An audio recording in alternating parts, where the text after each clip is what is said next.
کیا تو یہ ہاتھ اس کی فرما برداری میں رہے، اس کی نافرمانی میں نہ جائے، یہ اس کا شکر ادا کرنا۔ اللہ نے ہاتھ دیا، تو اس ہاتھ سے کیا کرے گا؟ اب تجھے فیصلہ کرنا ہے یہ ہاتھ تیرا کیسے شکر گزار بنے۔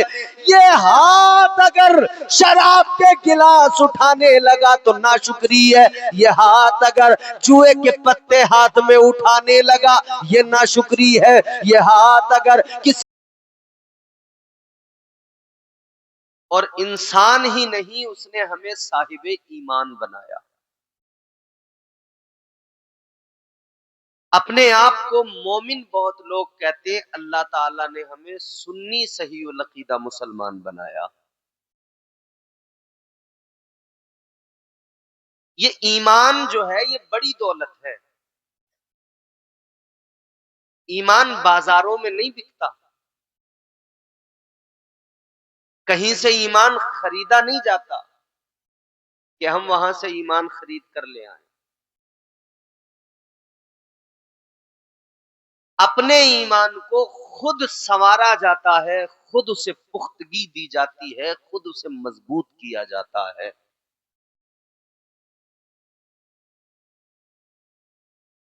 ایمان بڑی انمول نعمت ہے۔ دل میں ایمان نہیں تو زندگی فضول ہے، کوئی مطلب نہیں۔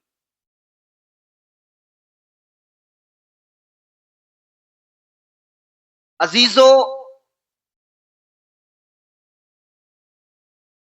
مومن ہونا یہ کوئی معمولی بات نہیں ہے، کیونکہ ہم جس دین کو مانتے ہیں، جس مذہب کو فالو کرتے ہیں، وہ دین، وہ مذہب ہمیں ہمارے پروردگار نے عطا کیا ہے، اللہ نے عطا کیا ہے۔ اور قرآن میں باضابطہ اعلان فرمایا، میں قرآن سناؤں آپ کو؟ سب کچھ سن لیا اب آپ نے، اب میں صرف کوشش کروں گا کہ قرآن آپ کو سنا دوں۔ تو قرآن سننے سے پہلے اپنے آپ کو تیار بھی کیجئے قرآن سننے کے لیے، کیونکہ دنیا کا سب سے عظیم ترین کلام وہ کون سا کلام ہے؟ وہ قرآن مجید ہے، کیونکہ یہ اللہ کا کلام ہے۔ اس کو حضور کی بارگاہ تک لانے والے بلبل سدرا ہیں، مصطفیٰ کے قلب اطہر پر یہ قرآن نازل ہوا۔ قرآن سنیے، سمجھنے کی کوشش کیجئے، محبت سے کہیے سبحان اللہ۔ پروردگار عالم، خالق کائنات، رب لم یزل و لا یزال نے قرآن مجید میں فرمایا، ان الدین عند اللہ الاسلام۔ شبیر بھائی آپ ہی ہیں؟ یہ چلے گئے؟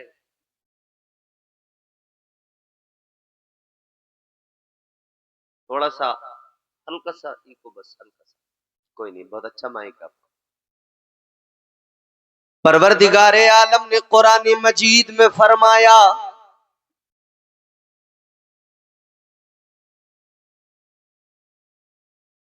بے شک اللہ کے یہاں دین فقط اسلام ہے، کوئی اور نہیں، صرف اسلام۔ تاجدار مدینہ، والی کائنات، مصطفیٰ جان رحمت کے پیارے دیوانوں، اللہ تعالی نے یہ مذہب مہذب عطا فرمایا، خالق کائنات نے اپنا پسندیدہ چنا ہوا دین ہمیں عطا فرمایا۔ یہ اس کا احسان ہے، یہ اس کا کرم ہے۔ مومن بنایا اس نے، مسلمان بنایا، لیکن اس دین میں اللہ نے حدیں مقرر کی ہیں۔ زندگی گزارنے کا مکمل سلیقہ قرینہ اللہ نے عطا کیا، حدیں مقرر کی ہے، فرمایا ان حدوں سے باہر نہ نکلنا۔ پہلی چیز تو یہ کہ ایمان کو پختہ رکھنا بے حد ضروری ہے۔ آج ذرا سا کوئی معاملہ ہوا، ہم لوگوں کے ایمان کی کمزوری کا یہ عالم، بہک جاتے ہیں، ڈگمگا جاتے ہیں۔ اللہ تعالیٰ نے مومن بنایا، مسلمان بنایا، صاحب ایمان بنایا، ایمان کو مضبوط رکھو۔ اللہ تعالیٰ نے پھر یہ بھی حکم دیا، اے میرے بندو اگر دنیا میں مشکلات آئیں، دنیا میں پریشانیاں آئیں، اے میرے بندو اگر دنیا میں تکلیفیں آئیں، ڈرنا نہیں، گھبرانا نہیں، تم ثابت قدم رہنا، اللہ پر بھروسہ رکھنا، اللہ پر اعتماد رکھنا، اللہ پر یقین رکھنا۔ اگر یقین کمزور ہو گیا، اللہ کی ذات پر توکل میں کمی آ گئی، اسی دن تیرا ایمان کمزور ہونے لگے گا۔ اللہ تعالیٰ نے قرآن مجید میں فرمایا کہ جو لوگ اللہ پر مضبوط یقین اور اعتماد رکھتے ہیں نا، پھر اللہ ان کی مدد فرماتا ہے، اور اس طرح کہ اللہ ان کی مدد کے لیے فرشتوں کو بھیج دیتا ہے۔ فرمایا گیا ان الذین قالوا ربنا اللہ ثم استقاموا تتنزل علیہم الملائکہ۔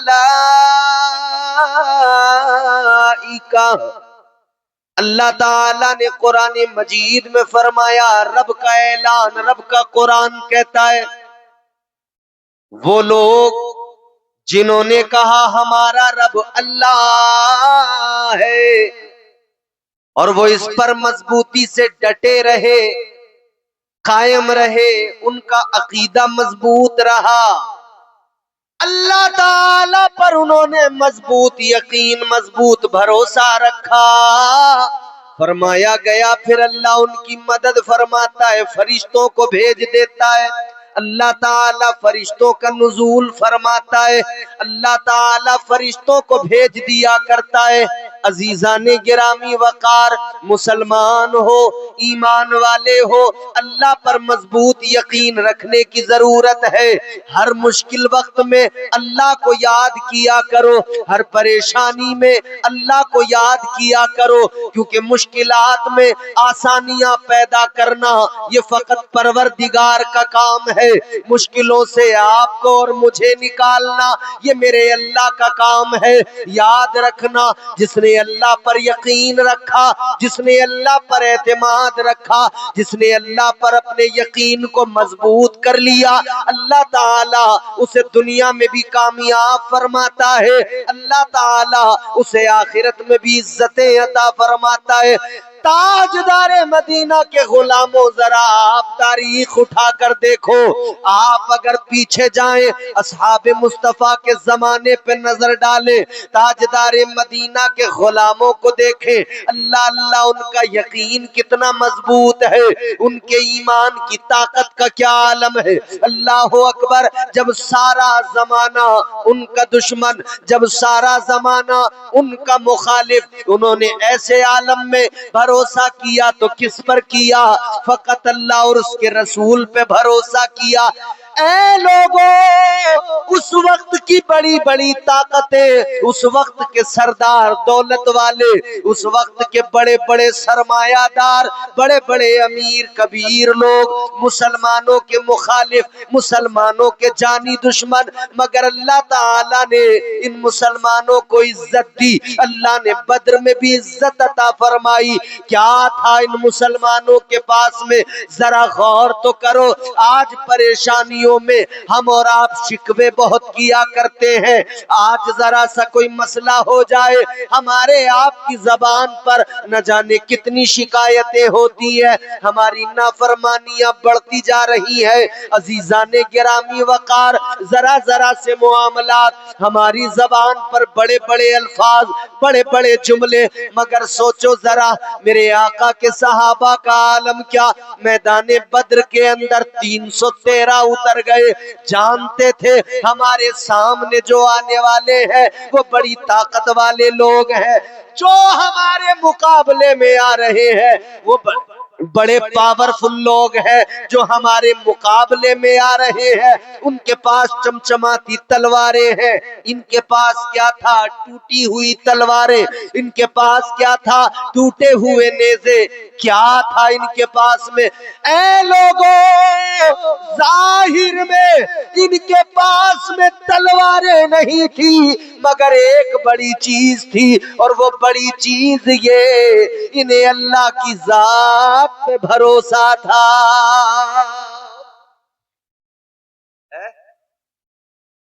ہمارا یقین کمزور ہوتا جا رہا ہے. ہم علاقے کے امیر کبیر آدمی کے سامنے ہاتھ جوڑ کے تو کھڑے ہو جائیں گے، مگر اللہ کی بارگاہ میں ہاتھ باندھ کے کھڑے ہونے کو تیار نہیں. جبکہ ہم جانتے ہیں علاقے کا چودھری کیا کر سکتا ہے، کیا دے گا وہ ہمیں. پریشان مت ہونا. مولانا لوگ بھاگ گئے، اگر اسٹیج سے چلے گئے تو اس بات سے آپ ٹینشن مت لینا. میں ہوں، جب تک سنو گے تب تک سناؤں گا الحمدللہ.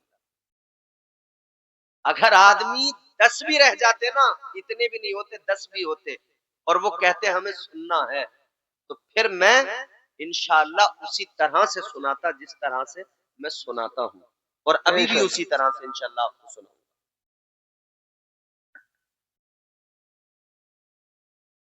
ہمیں ہمارے علاقے کا امیر، مالدار، چودھری، سرمایہ دار کیا دے سکتا ہے؟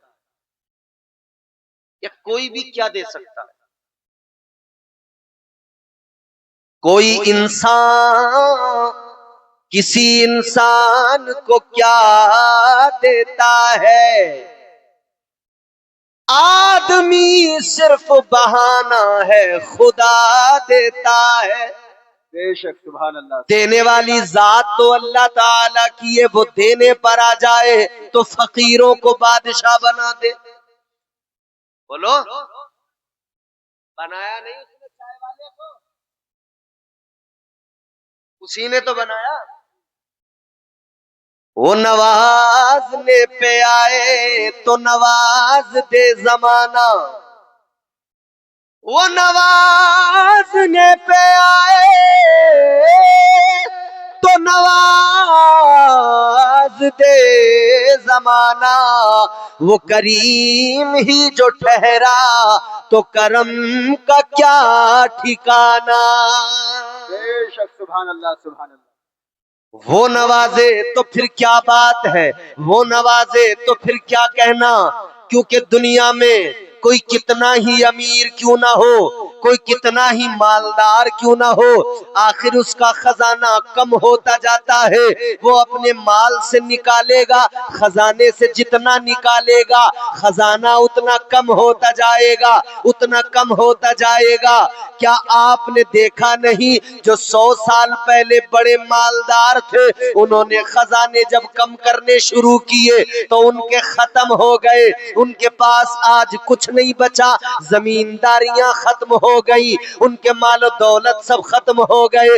یاد رکھنا، دنیا کا بڑے سے بڑا خزانہ ختم ہو سکتا ہے، مگر اللہ کا خزانہ ایسا، اس میں کبھی کمی نہیں آتی ہے. اللہ کے خزانے میں کمی نہیں آتی. اور یاد رکھنا، جب اللہ نوازے، جب اللہ کرم فرمائے تو جس پہ اللہ نظر عنایت کر دے اس کے خزانے بھی بڑھتے جاتے ہیں. سبحان اللہ، سبحان اللہ. اس کے بھی بڑھتے جاتے ہیں. بس بندہ یقین مضبوط ہے. آج یقین کمزور ہو گئے، شکوے بہت ہیں، شکایتیں بہت ہیں. راستے میں چلتے ہوئے جا رہے ہیں، ٹھوکر لگ گئی، ٹھوکر. پیر میں پتھر لگا، پیر کے انگوٹھے سے خون نکلنے لگا، زبان پر کیا آیا؟ فوری طور پہ شکایت، ارے یار پتہ نہیں کیا ہو گیا، پتہ نہیں میرے ساتھ آج کل کیا ہو رہا۔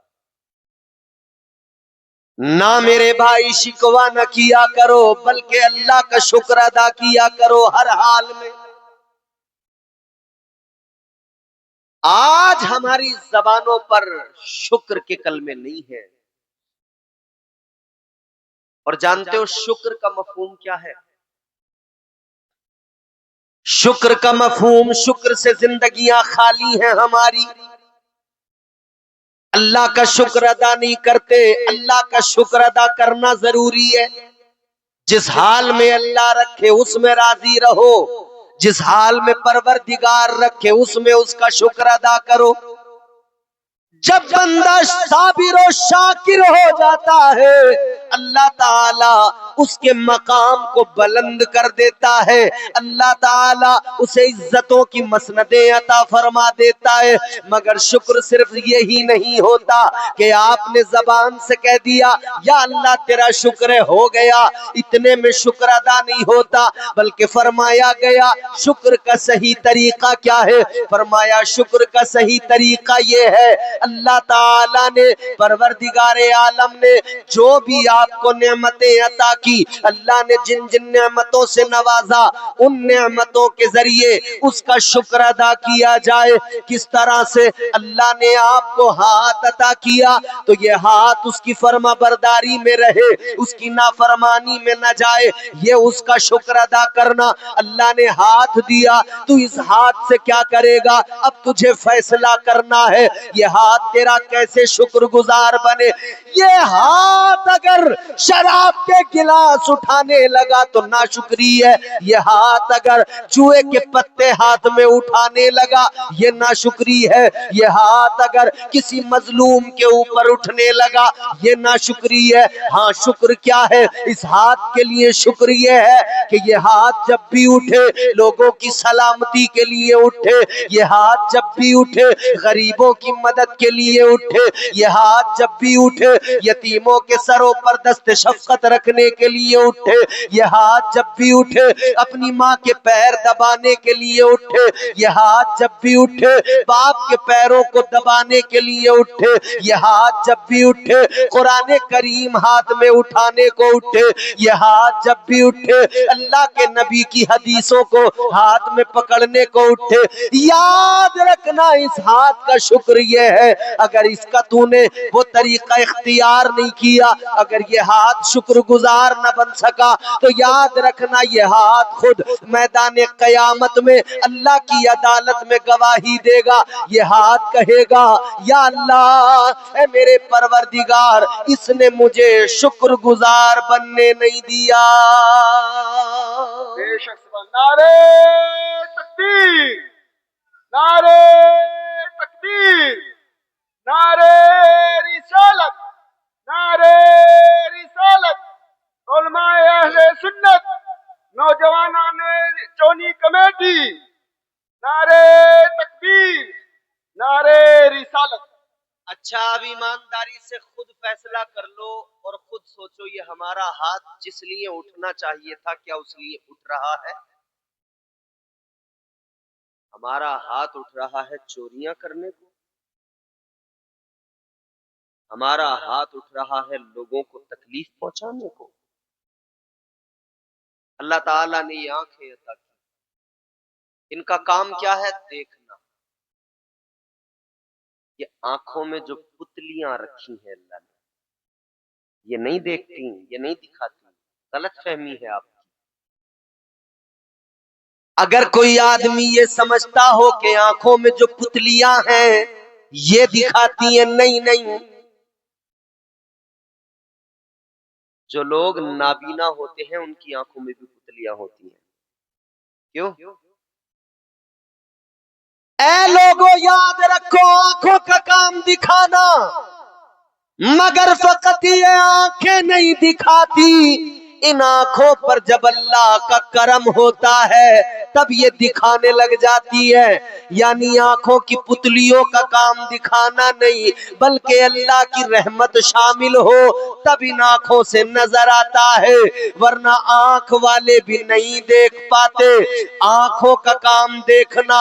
اب یہ فیصلہ آپ کو مجھے کرنا ہے کہ آنکھوں کو شکر گزار کیسے بنائے.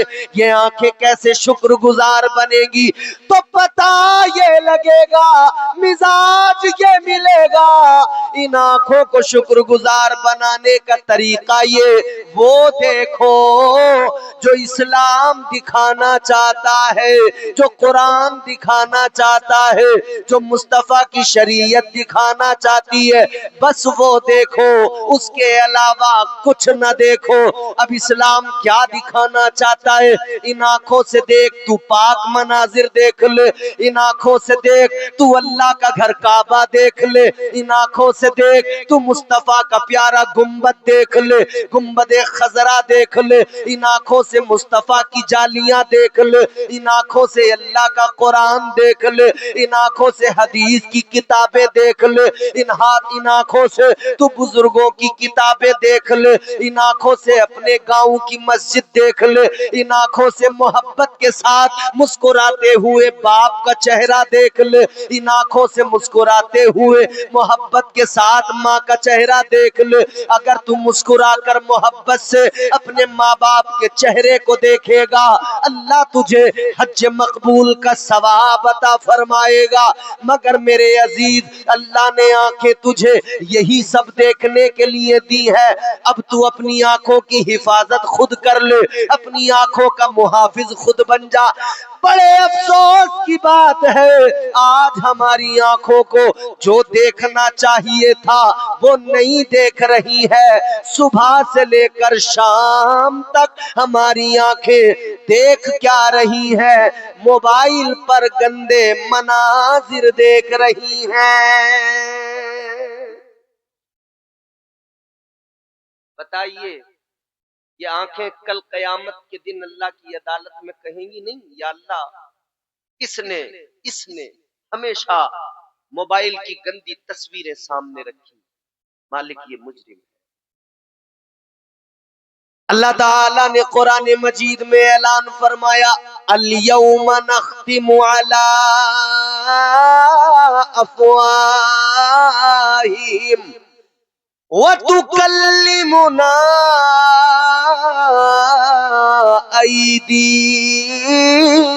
أَيْدِيهِمْ.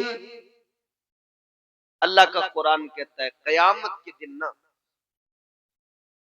زبان پر لگے گا تالا، ہاتھ دیں گے گواہی، ان سے کیا کیا تو نے، یہ ہاتھ خود بتائیں گے اللہ کی عدالت.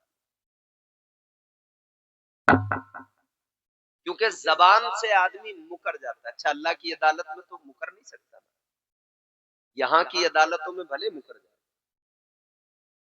سیشن کورٹ میں مکر سکتا ہے، ڈسٹرکٹ کورٹ میں مکر سکتا ہے، بیان بدل سکتا ہے، ہائی کورٹ میں بیان بدل سکتا ہے، سپریم کورٹ میں بھی بیان بدل سکتا ہے، مکر سکتا ہے.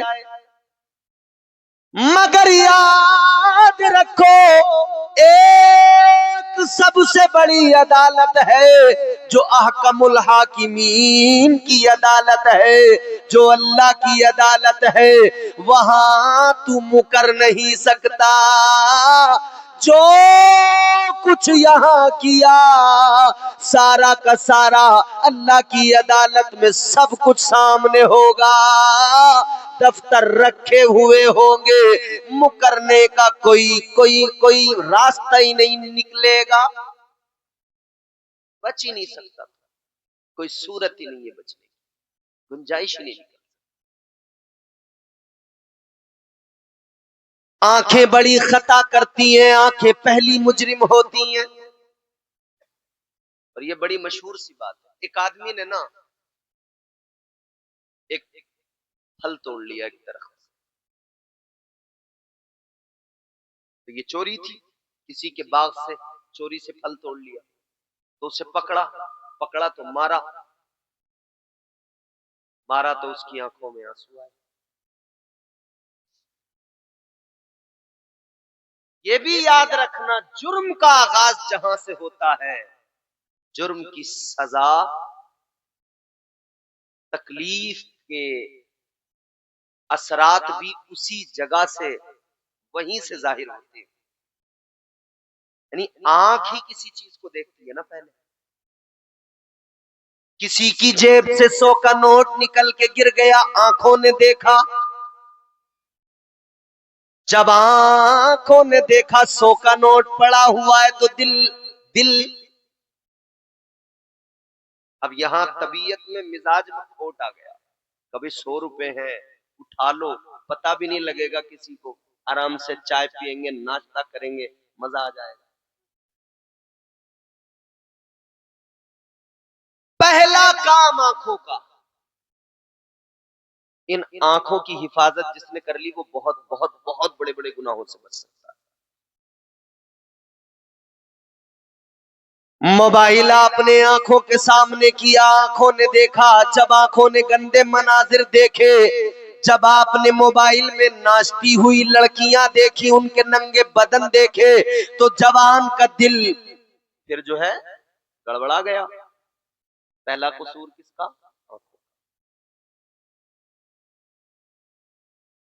قصور آنکھوں کا. آنکھیں دیکھتی ہیں تب دل فیصلے لیتا ہے.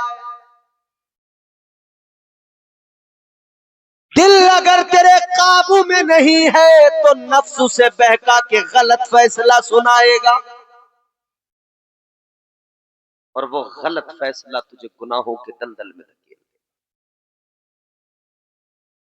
کیا وجہ ہے کہ آج گھروں میں قرآن تو رکھے ہوئے ہیں مگر صرف طاقوں کے اندر، الماری کے اندر،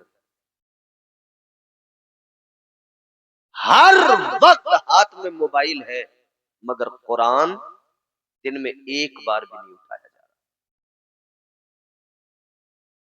بہت بڑا جلسہ کیا آپ نے، بہت خوشی کی بات ہے، بہت خوشی کی بات ہے. بہت بڑا مجمع آیا، بہت محنتیں کی، اللہ تعالیٰ محنتوں کو قبول کرے. مگر یہ جتنا بڑا مجمع آیا تھا،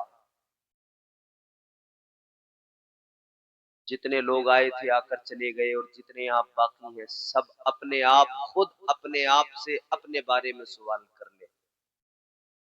میں نہیں کسی کو کہتا، خود اپنے آپ سے اپنے بارے میں سوال کر لیں کہ مجھے کتنے دن ہو گئے کہ میں نے قرآن کو ان ہاتھوں میں اٹھایا ہے.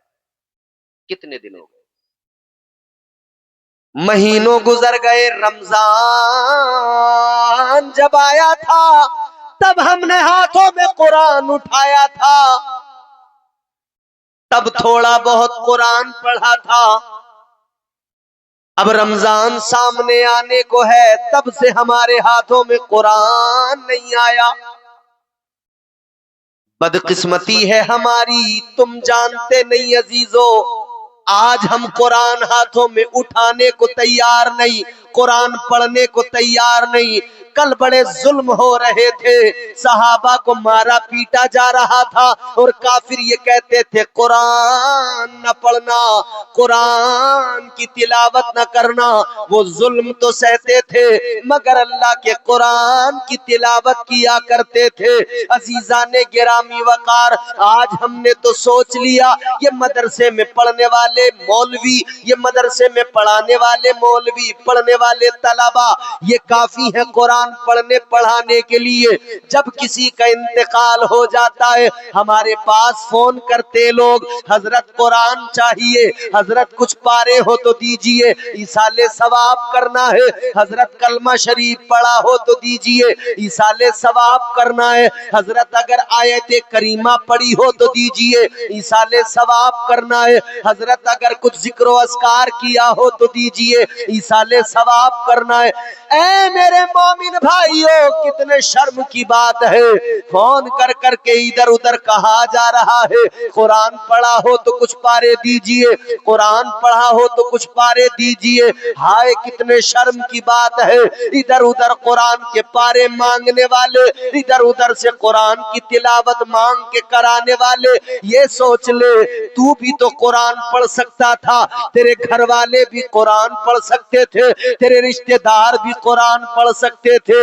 بدقسمتی یہ کہ آج قرآن سے رشتہ اتنا کمزور ہو گیا، اتنا کمزور ہو گیا. قرآن طاقوں میں رکھا ہے، گرد و غبار اس پر چڑھ گیا ہے، لیکن قرآن پڑھنے والے نظر نہیں آتے، قرآن کو اٹھانے والے نظر نہیں آتے. یاد رکھنا، آپ کیا سمجھتے ہو یہ جو فصلیں لہلہا رہی ہے، یہ جو بارشیں ہو رہی ہے، یہ جو موسموں کا نظام چل رہا ہے، یہ جو گرمی آتی ہے پھر جاتی ہے، یہ جو سردی آتی ہے پھر چلی جاتی ہے، یہ جو برسات آتی ہے اور زمین کو سیراب کر دیتی ہے، یہ جو فصلیں لہلہاتی ہے، یہ جو ہوائیں چلتی ہے، یہ جو فری آکسیجن ملتی ہے، یہ جو سارا کچھ نظام چل رہا ہے، یہ جو سورج نکلتا ہے پھر شام کو غروب ہو جاتا ہے، یہ جو چاند کی چاندنی نظر آتی ہے، یہ جو ستارے جگمگا رہے ہیں، یہ جو نظام شمسی چل رہا ہے، کیا جانتے ہو کیوں چل رہا ہے؟ یاد رکھنا، ابھی قرآن پڑھنے والے دنیا میں موجود ہے، قرآن کی تلاوت ہو رہی ہے تو یہ دنیا کا نظام ابھی چل رہا ہے. جس دن قرآن پڑھنے والے نہیں رہیں گے نا، یہ نظام شمس و قمر، یہ جو تمہارے گاؤں میں تمہیں چھوٹے چھوٹے مدرسے کے بچے نظر آتے ہیں نا ٹہلتے ہوئے شام کو، تم تو صرف دیکھتے ہو کسی مدرسے میں پڑھنے والا کوئی غریب کا بچہ ہے، مگر تم نہیں جانتے یہ صبح فجر میں جب تم سوتے ہوتے ہو، جب اپنے بستر پہ الٹے پڑے ہوتے ہو، 4 گھنٹے کی مووی دیکھ کر جب تم سوتے ہو، تب ایک مدرسے میں پڑھانے والا استاد بیدار ہوتا ہے. محتمم صاحب کا مدرسہ ہے ماشاءاللہ، جب کوئی وہاں بیدار ہوتا ہے پھر وہ طلبہ کو بیدار کرتا ہے، جگاتا ہے، پھر یہ بچے اٹھتے ہیں، سردی کے موسم میں وضو کرتے ہیں، تو بستر سے ہاتھ پیر نکالنے کو تیار نہیں ہے، اٹھ کر وضو کرتے ہیں، پھر وضو کر کے یہ اپنے ننھے ننھے ہاتھوں سے قرآن اٹھاتے ہیں، پھر یہ بیٹھ جاتے ہیں اور جھوم کر پڑھنے لگتے ہیں. الحمدللہ رب العالمین. جب یہ چھوٹے چھوٹے بچے الحمد کی الف سے لے کر، الحمد کی الف کی چوٹی سے لے کر والناس کے سین کے گھیرے تک پہنچتے ہیں، یہ وہاں پر جھوم کے پڑھ رہے ہوتے ہیں. یاد رکھو، یہ چھوٹے چھوٹے بچے قرآن ادھر پڑھتے ہیں، ادھر رب کی رحمتیں جوش میں آ جاتی ہے، اللہ خوش ہوتا ہے. ابھی اس بستی کے اندر، ابھی اس علاقے کے اندر قرآن پڑھنے والے موجود ہیں، اللہ تعالی اپنی رحمتوں کو ان بستیوں پر برساتا ہے جہاں قرآن پڑھنے والے یہ بچے، قرآن پڑھنے والے یہ طلبہ، قرآن پڑھنے والے یہ قاری، قرآن پڑھنے والے یہ علماء، قرآن پڑھنے والے مسلمان، قرآن پڑھنے والی خواتین، قرآن پڑھنے والے بزرگ، قرآن پڑھنے والے جوان موجود ہوتے ہیں. یاد رکھو، ایک بندہ بھی اگر اس آبادی، اس بستی میں قرآن کو پڑھ لیتا ہے، اللہ تعالی وہاں پر اپنی رحمتوں کا نزول فرما دیتا ہے. بے شک، سبحان اللہ، سبحان اللہ. نعرے